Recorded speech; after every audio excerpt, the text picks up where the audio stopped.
Koneksi antar materi, kesimpulan dan refleksi oleh Titin Suhartini, SPDI, calon guru penggerak angkatan 6, SDN Sawangan 7, Kota Depok. Kesimpulan dan refleksi pemikiran Ki Hajar Dewantara yaitu terdiri dari semboyan Ki Hajar Dewantara, terdiri dari 3, yaitu Ingarso Sungtulodo, Ingmadya Mangunkarso, Tuturi Handayani. Adapun asas pendidikan yaitu bagaimana perbedaan antara pendidikan dan pengajaran. Dasar-dasar pendidikan yaitu seorang guru harus dapat menuntun, kemudian memberikan keselamatan dan kebahagiaan, dan juga dapat membimbing mengarahkan potensi bakat siswa, kemudian juga membimbing mengarahkan mengajar mendidik sesuai dengan kodrat alam dan kodrat zaman. Kodrat zaman berisi tentang isi dan bentuk, sedangkan kodrat alam isi dan irama. Kemudian dalam pemikiran Ki Hajar Dewantara harus membimbing, mengarahkan, memberikan contoh, dapat menghasilkan budi pekerti. Semboyan Ki Hajar Dewantara yaitu yang pertama Ingarso Sungtulodo, Ingmadya Mangunkarso, Tuturi Handayani.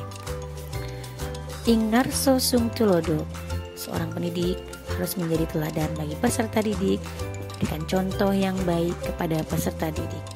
Ingmadya Mangunkarso, seorang pendidik menjadi sahabat terbaik bagi siswa, menjadi fasilitator, motivator bagi peserta didik. Sedangkan Tuturi Handayani yaitu seorang pendidik dapat menuntun, membimbing dan mengarahkan peserta didik untuk mengembangkan potensi, bakat dan minat siswa. Asas pendidikan yaitu perbedaan antara pengajaran dan pendidikan. Pengajaran adalah proses pendidikan dalam memberi ilmu atau berfaedah untuk kecakapan hidup anak secara lahir dan batin. Sedangkan pendidikan memberikan tuntunan terhadap segala kekuatan kodrat yang dimiliki anak agar ia mampu mencapai keselamatan dan kebahagiaan yang setinggi-tingginya baik sebagai manusia maupun masyarakat. Dasar-dasar pendidikan. Tujuan pendidikan yaitu untuk menuntun. Menuntun yaitu bagaimana seorang pendidik dapat menuntun, membimbing, mengarahkan potensi, bakat minat siswa sehingga siswa atau peserta didik menjadi siswa yang kreatif dan inovatif sesuai dengan bakat minat mereka masing-masing. Kemudian seorang pendidik diibaratkan sebagai petani dan tukang kebun. Apakah seorang petani? Petani yaitu memberikan benih padi, kemudian memupuk, memberikan air, kemudian menumbuhkan. Seorang petani hanya dapat menumbuhkan, hanya dapat menanam padi tanpa merubah apakah itu padi tersebut. Begitu pula dengan seorang pendidik, diibaratkan seorang petani, yaitu seorang pendidik hanya dapat memberikan bantuan pendidikan, mengarahkan, membimbing, menuntun, kemudian tanpa merubah bakat minat siswa. Mereka sudah memiliki potensi bakat masing-masing, tetapi seorang pendidik harus mampu bagaimana mendorong, mendampingi, bagaimana menuntun peserta didik dapat menumbuhkan, dapat menciptakan peserta didik itu potensi bakat minat mereka masing-masing. Kemudian siswa diberikan kebebasan dalam belajar. Maksudnya adalah siswa diberikan kebebasan dalam memilih bakat minat siswa. Seorang pendidik tidak bisa memaksakan bakat minat kepada peserta didik, tapi bagaimana pendidik dapat memberikan tuntunan, memberikan pendampingan yang baik sehingga peserta didik dapat memilih potensi bakat mereka masing-masing. Tetapi walaupun mereka diberikan kebebasan, tetapi tetap harus melalui pembimbingan, pendampingan agar mereka terarah, terdidik dengan baik. Kemudian peserta didik juga harus dapat memperbaiki tingkah laku atau budi pekerti. Seorang pendidik dapat memberikan contoh yang baik, budi pekerti yang baik. Kekuatan sosial kultural yaitu bagaimana peserta didik membimbing, mendidik dan mengajarkan peserta didik sesuai dengan budaya masing-masing. Bagaimana budaya lingkungan alam, kemudian kodrat zaman sesuai dengan keadaan lingkungan peserta didik masing-masing. Peserta didik dapat mampu tumbuh dan berkembang sesuai dengan lingkungan mereka masing-masing, dan juga dapat memberikan karakter budi pekerti yang baik seperti karakter religi, gotong royong, kerjasama dan yang lain-lainnya. Kodrat alam dan kodrat zaman. Sifat alam adalah berkaitan dengan sifat dan bentuk lingkungan di mana peserta didik dapat berada. Sedangkan kurat zaman berkaitan dengan isi dan irama, mendidik dengan sesuai dengan zaman dengan keterampilan abad 21, yaitu seorang pendidik dapat mengajar mendidik dengan melalui teknologi yang saat ini digunakan. Budi pekerti. Budi pekerti, watak, karakter adalah perpaduan antara gerak atau cipta, pikiran atau rasa, perasaan dan kehendak atau kemauan atau karsa sehingga menimbulkan tenaga. Sedangkan pendidik memberikan contoh teladan yang baik sehingga peserta didik memiliki budi pekerti yang baik seperti sikap dan perbuatan mereka. Kemudian dalam modul ini apa yang sudah saya lakukan, perubahan diri baik di sekolah maupun di kelas, yaitu yang pertama mengajar dan mendidik dengan cinta dan kasih sayang. Dua, mengajar dan mendidik dengan memberikan contoh teladan, yaitu melalui pembiasaan. Pembiasaan itu yaitu seperti menyambut siswa dengan salam sapa, senyum. Kemudian ada sholat duha bersama-sama. Kemudian ada literasi, senam bersama. Kemudian ada tadarus Al-Quran dan ilmiahnya yang lain-lainnya. Kemudian ketiga, mengajar dengan metode dan media belajar yang menarik. Sehingga ketika metode yang tepat dan media belajar yang menarik, siswa-siswi atau peserta didik dapat menumbuhkan, dapat menciptakan kreatif dan inovatif mereka. Mereka semangat, mereka mencintai dalam proses pembelajaran mereka, sehingga tujuan mereka pembelajaran itu dapat berhasil dengan baik. Kemudian yang keempat, menggunakan ice breaking yang beragam. Ice breaking adalah memberikan semangat, memberikan memecahkan suasana sehingga suasananya dapat semangat, dapat termotivasi, kemudian juga dapat menumbuhkan minat dalam belajar. Kemudian yang kelima, memberikan kesempatan peserta didik dalam memimpin doa agar menumbuhkan sikap percaya diri. Dalam kesempatan ini saya memberikan kesempatan peserta didik memimpin doa itu bergantian, kemudian membaca doa, memimpin dalam sholat berjamaah, kemudian memimpin kerapihan dalam memimpin petugas upacara, kemudian dalam berbaris dan lain-lain.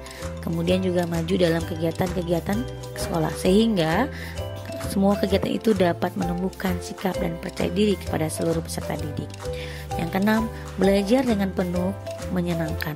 Belajar yang menyenangkan adalah bagaimana memerdekakan mereka dalam belajar tanpa ada paksaan.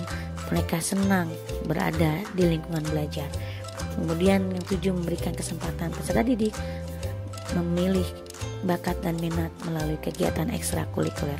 Dalam kesempatan ini setiap hari Sabtu mereka diberikan wadah tempat untuk kegiatan ekstrakurikuler, yaitu ekstrakurikuler yang wajib pramuka, dan mereka berhak memilih ekstrakurikuler yang mereka minati. Ada BTQ, baca tulis Al-Quran, bahasa Inggris, ada pencak silat. Bagaimana mereka mengembangkan potensi bakat minat mereka dalam kegiatan ekstrakurikuler. Nah, saat ini saya sebagai guru pembimbing dalam kegiatan ekstrakurikuler yaitu BTQ. Kemudian yang ke-8, membuat kesepakatan kelas. Setiap pembelajaran dimulai, saya selalu mengingatkan kepada seluruh peserta didik untuk membuat kesepakatan kelas. Nah, bagaimana anak-anak peserta didik ini dapat menumbuhkan tanggung jawab, kerjasama yang baik sehingga dapat menciptakan kelas yang menyenangkan, kelas yang tertib dan disiplin. 9. Melakukan kerjasama yang baik dengan kepala sekolah, semua warga sekolah, komite dewan kelas, mengawasi Dinas Pendidikan Kota Depok dan Kementerian Agama Kota Depok. Saya selalu bekerja sama yang baik, berkolaborasi yang baik dalam setiap kegiatan apapun itu, baik kegiatan yang ada di kelas maupun kegiatan yang di sekolah. Untuk apa? Untuk mencapai kesepakatan bersama dan semua kegiatan dapat berjalan dengan baik dan lancar. Kemudian 10, mengikuti semua program sekolah dengan baik. Apapun program sekolah yang dibuat oleh kepala sekolah dan semua warga sekolah yang sudah disepakati, saya akan ikuti demi kemajuan sekolah. Kemudian perubahan diri yang akan dilakukan di kelas dan di sekolah. Apa yang akan saya lakukan? baiknya ke depannya yaitu pertama, selalu merefleksi setiap kegiatan bersama teman sejawat di sekolah dan kepala sekolah. Saya memberikan ruang, memberikan kesempatan bagi teman-teman untuk merefleksi, untuk memberikan masukan kepada tugas-tugas yang saya lakukan dalam kegiatan ini. Kemudian yang kedua, membuat program pembiasaan. Nah, pembiasaan ini yang sudah dijalankan bagaimana dapat berjalan dengan baik dan mungkin nanti akan bisa ditambahkan dengan pembiasaan-pembiasaan yang lainnya. Yang ketiga, memberikan contoh yang baik kepada peserta didik dan semua warga sekolah. Bagaimana mungkin menjadi seorang teladan tanpa menjadi sebagai contoh yang baik kepada peserta didik dan semua warga sekolah. Kemudian mengajar dengan menggunakan media dan metode pembelajaran yang kreatif dan inovatif. Apa yang saya sudah lakukan, saya ingin mengembangkan kembali. Saya ingin menambah bagaimana belajar yang inovatif dan kreatif sehingga tidak monoton, sehingga tidak membosankan dalam pembelajaran. Yang kelima, memberikan pengalaman kepada teman sejawat. Saya akan sharing, saya akan memberikan kesempatan kepada teman-teman untuk bisa bagaimana menciptakan pengalaman saya dalam kegiatan grup penggerak ini. Mudah-mudahan pengalaman yang saya dapatkan dapat diikuti oleh teman-teman sejawat, dapat merefleksi bersama-sama. Yang keenam, mengajar dan mendidik sesuai dengan kodrat zaman dan alam. Ya, bagaimana saya mengajar, mendidik sesuai dengan bakat mereka masing-masing dan sesuai dengan lingkungan yang ada di dalam lingkungan sekolah. Kemudian juga 7, mengajar menggunakan IT yang beragam. Nah, menggunakan IT teknologi yang beragam yaitu secara bergantian atau nanti merubah-rubah untuk IT yang saya gunakan agar tidak membosankan. Yang ke-8, membuat mading dan media kelas yang kreatif dan inovatif. Nanti akan membuat mading sekolah yang mana mading itu diberikan kesempatan kepada seluruh peserta didik untuk menuliskan, untuk mengungkapkan apa yang mereka bisa, apa yang mereka punya atau mereka mampu, seperti menulis puisi, pantun, melukis, kaligrafi dan lain-lain. Nah, dari hasil mereka yang bagus kita akan berikan kesempatan untuk dipajang di mading.